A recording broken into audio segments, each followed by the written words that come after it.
नमस्कार दोस्तों, मैं Vijan Patel from LRB academy. C language सीखने की इस सीरीज़ में ये हमारा 6th ट्यूटोरियल है। इस ट्यूटोरियल में हम सीखेंगे डेटा टाइप्स क्या होते हैं, डेटा टाइप्स का डिक्लेरेशन कैसे करते हैं और कमेंट्स कैसे यूज़ करते हैं। ओके, चलिए आगे बढ़ते हैं। सबसे पहले देखते हैं डेटा टाइप्स होते क्या हैं। डेटा टाइप बेसिकली कहा जाए तो डेटा स्टोरेज की, मतलब डेटा स्टोरेज की जो स्टोरेज होती है उसकी करेक्टरिस्टिक्स होती हैं, मतलब उनके बारे में बताता है। ओके, किस तरह का डेटा स्टोर है, कहाँ पर स्टोर है, मतलब उसकी करेक्टरिस्टिक्स बताता है। तो बेसिकली ये सी में 4 टाइप के होते हैं डेटा टाइप्स।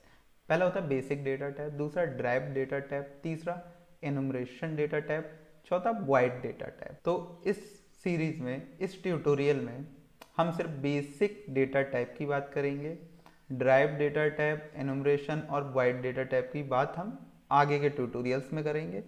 ओके, तो इस ट्यूटोरियल में सिर्फ बेसिक डेटा टाइप की बात करेंगे, साथ में वाइड डेटा टाइप भी इसी ट्यूटोरियल में कर लेंगे। छोटा ही है, इसे भी कवर कर लेते हैं। तो आगे बढ़ते हैं बेसिक डेटा टाइप को लेते हुए। ये बेसिक डेटा टाइप का चार्ट है। ये बेसिक डेटा टाइप का चार्ट है। डेटा टाइप वर्ड से आप समझ पा रहे होंगे, मीन्स ये डिक्लेयर करना हमें कि किस तरह का डेटा हम यूज़ कर रहे हैं। इंटीजर है, करेक्टर है, स्ट्रिंग है, ओके, या हमारी पॉइंट में वैल्यू है, मीन्स फ्लोट है, या कौन सी वैल्यू है। अगर जैसे कि एग्जाम्पल हमें करेक्टर यूज़ करना है तो हमें कैर डेटा टाइप यूज़ करना है, ये अभी प्रैक्टिकली देखेंगे। आइए पहले एक छोटा सा एग्जाम्पल लेते हैं।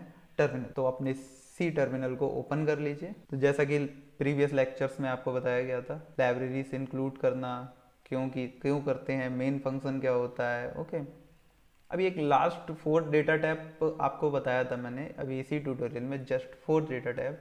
वाइड डेटा टाइप बेसिकली होता है कि हमें कि इसका जो यूज़ होता है वो तब करते हैं जैसे कि कोई फंक्शन कुछ रिटर्न ही नहीं कर रहा है, या फिर कहीं पर कोई आर्गूमेंट पास ही नहीं हो रहा है। ओके, जैसे कि मेन फंक्शन है, बाय डिफॉल्ट ये वॉइड है, मतलब कुछ यहाँ कोई पैरामीटर यहाँ पास नहीं हो रहा है। ओके, कोई पैरामीटर यहाँ पास नहीं हो रहा है, तो यहाँ मैं वॉइड लिख भी दूँ अगर, तो एक ही बराबर है।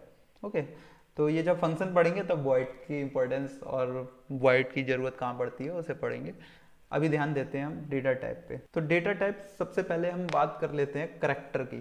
करेक्टर क्या होते हैं? ABCDEFGHIJZ तक। तो सबसे पहले डिक्लेयर कैसे करेंगे इन्हें? डिक्लेयर कैसे करते हैं डेटा टाइप को? डेटा टाइप को डिक्लेयर करते हैं, सबसे पहले टाइप लिखते हैं हम कि किस टाइप का डेटा टाइप हमें यूज़ करना है। हमें यूज़ करना है, मानिए करेक्टर टाइप का।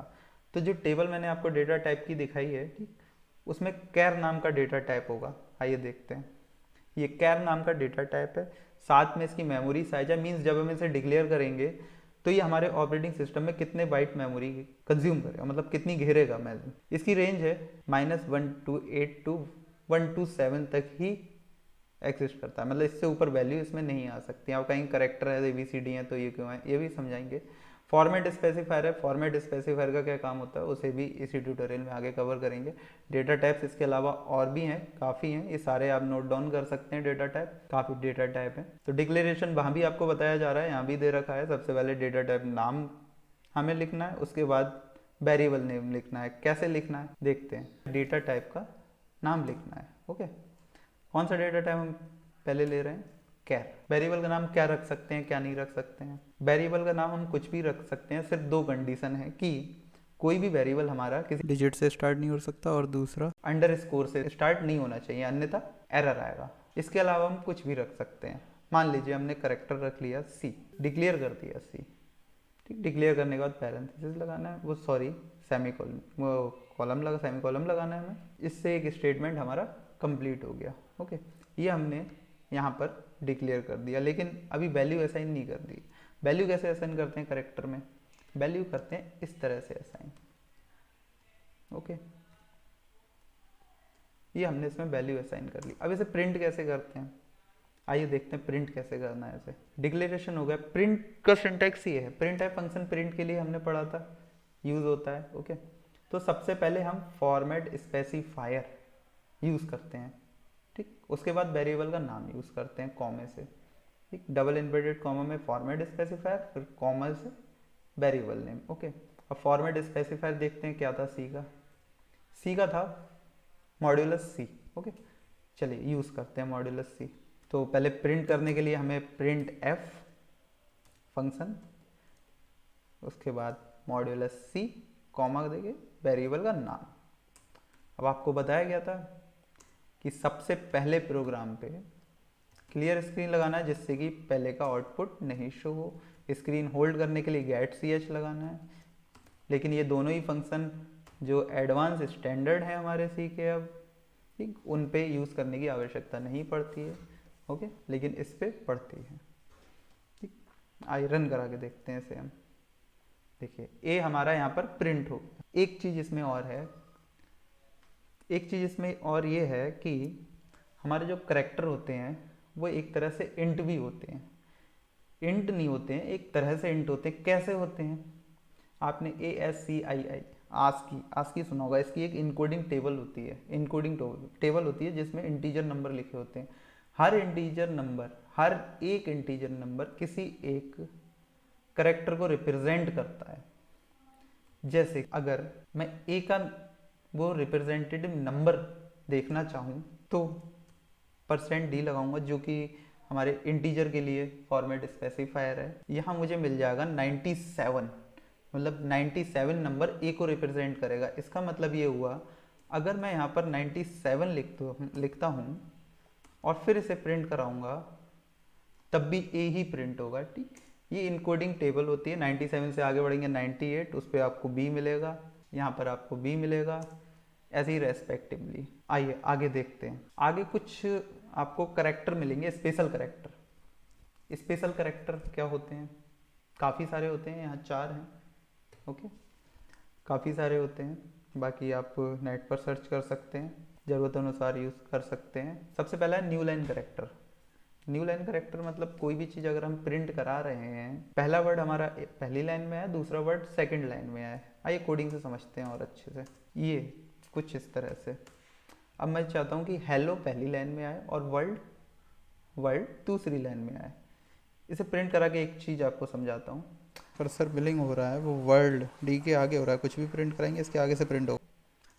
अब यहाँ पर मैं न्यू लाइन स्पेसिफायर यूज़ करता हूँ मैं, सॉरी दिस पे। Okay, /n। अब इसे रन कराते हैं। अब जो हमारा कर्सर है वो डी के आगे ना आके नेक्स्ट लाइन में आ रहा है। इसका मतलब ये है कि ये वाला स्पेसिफायर जो है वो नेक्स्ट लाइन के लिए यूज़ होता है। तो अगर मैं इसे हेलो और वर्ल्ड के बीच में लगा देता हूँ तो इस कंडीशन में वर्ल्ड हमारा नीचे आ जाएगा। W के बाद स्पेस आ रहा है क्योंकि यहाँ पर स्पेस है। अगर स्पेस यहाँ से हटा देंगे तो यहाँ भी स्पेस खत्म हो जाएगा। ओके, दूसरा देखते हैं। दूसरा है सिंगल क्वोट करैक्टर। अगर हमें बीच में कोई भी एक सिंगल क्वोट देना है, डबल इन्वर्टेड कॉमा देना है, तो कैसे देंगे? अब सवाल ये है कि डबल इन्वर्टेड कॉमा के बीच में कहीं मैं डबल इन्वर्टेड कॉमा लगा देता हूँ इस तरह से, तो ये तो एरर दे जाएगा प्रोग्राम। लेकिन अगर मैं /n यूज़ कर लेता हूँ तो उस कंडीशन पे इससे नेक्स्ट वाला जो करैक्टर होता है, नेक्स्ट वाला जो करैक्टर होगा वो एज अ करैक्टर ही ट्रीट होगा। मीन्स ये एक तरह से आगे जो इसके आगे जो भी आप लिखेंगे सिंगल इन्वर्टेड, डबल इन्वर्टेड, उसे एज अ करैक्टर ट्रीट करेगा, ना कि स्पेशल कीवर्ड की तरह, या वो सॉरी स्पेशल करैक्टर की तरह इसे ट्रीट नहीं करेगा। ओके, इसे कॉमन करैक्टर की तरह ट्रीट करेगा। एक होता है सेलेक्ट टी, जैसे कि हमारे लैपटॉप में टैब की होती है, टैब की हम टैब की दबाते हैं तो 4 स्पेस आते हैं। सेम वर्क इसका है। ओके, सेम वर्क इसका है। Okay, 4 spaces. Got it? Character तो डिक्लेयर किया, अब एक बार इंटीजर को डिक्लेयर करके देख लेते हैं। इंटीजर को कैसे करेंगे? इंटीजर को डिक्लेयर करने के लिए डेटा टाइप इंट होता है। Got it? इसके बाद वेरिएबल का नाम कुछ भी दे सकते हैं, एक्स दे दिया मानिए, इसमें कोई वैल्यू असाइन कर दी। तो सबसे पहले हमें क्या करना होता है? फॉर्मेट स्पेसिफायर यहाँ लिखना होता है। फॉर्मेट स्पेसिफायर लिखा हमने, कॉमा करके वेरिएबल का नाम लिख दिया, सिंपली प्रिंट कराइए और 6 आउटपुट में मिल गया। इसी में कुछ चीज़ें और आपके लिए बता देता हूँ। ऑक्टल डेसिमल नंबर भी यहाँ पर टाइप कर सकते हैं, जैसे कि 012, जैसे कि 012, तो 012 का क्या रिजल्ट आना चाहिए आपके हिसाब से? 012 10 होता है, मीन्स डेसिमल में 10 होता है। ऐसे ही हेक्साडेसिमल भी यूज़ कर सकते हैं हम, 0x, क्या होता है? पॉज करके सोचिए फिर बताइए क्या होता है। ओके, ये भी 10 ही होता है। Got it? तो इसका उल्टा भी कर सकते हैं, इसका मतलब हम, मतलब अगर मैं यहाँ 10 लिखूँ और यहाँ पर हेक्साडेसिमल नंबर चाहूँ, जी वो भी मिल जाएगा। यहाँ पर आपने 10 लिया, यहाँ पर हेक्साडेसिमल चाहिए तो उसके लिए फॉर्मेट स्पेसिफायर अलग होते हैं। जैसे कि हेक्साडेसिमल के लिए होता है, आप x यूज़ कीजिए, आपको हेक्साडेसिमल वैल्यू मिल जाएगी। ओ यूज़ करेंगे तो ऑक्टाडेसिमल वैल्यू भी मिल जाएगी आपके लिए। ओके, ये और इसके बारे में और ऐसे ही स्पेसिफायर जानने हो तो इंटरनेट पे जाइए, बहुत है। हर बाइनरी के लिए आपको डिफरेंट सब आपको वहीं इंटरनेट पे मिल जाएंगे। जैसी ज़रूरत हो वैसे वहाँ से सीखते रहिए। ओके, ये बहुत सारे होते हैं ये ऐसे। अब बात कर लेते हैं एक बार फ्लोट वैल्यू की। फ्लोट वैल्यू कौन सी होती है? जो पॉइंट में होती हैं, जो पॉइंट में होती हैं। ओके, इसमें भी सेम हम कोई भी वैल्यू टाइप करें, 1.8, got it?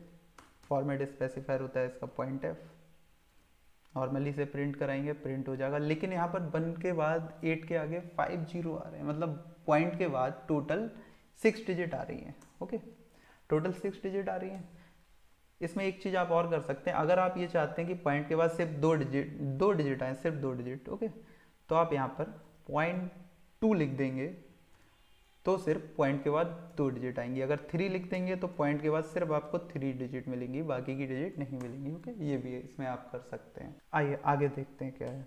Single line comment and multi line comment. Comment क्या होते हैं, क्यों यूज़ करते हैं, आइए देखते हैं। कमेंट होते हैं हम प्रोग्रामर्स के लिए, जैसे कि ये तो छोटा सा कोड है, बहुत बड़ा कोड है, सालों बाद आप खुद उठा के देखें, आपको खुद नहीं पता रहा कि मैंने यहाँ क्या लिखा था क्या नहीं लिखा था।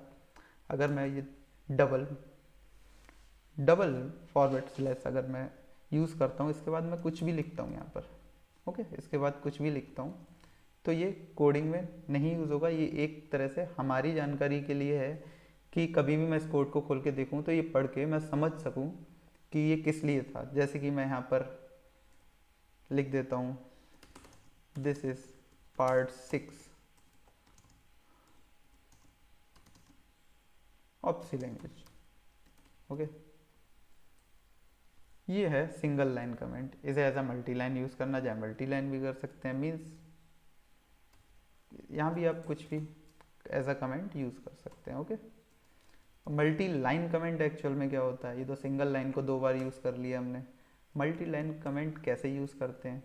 हमें बहुत सारी कमेंट्स लिखनी है, बहुत सारी, एक लाइन में जो नहीं आ पा रही हैं, तो उसके लिए ये सिंटैक्स होता है, सॉरी, ये सिंटैक्स होता है।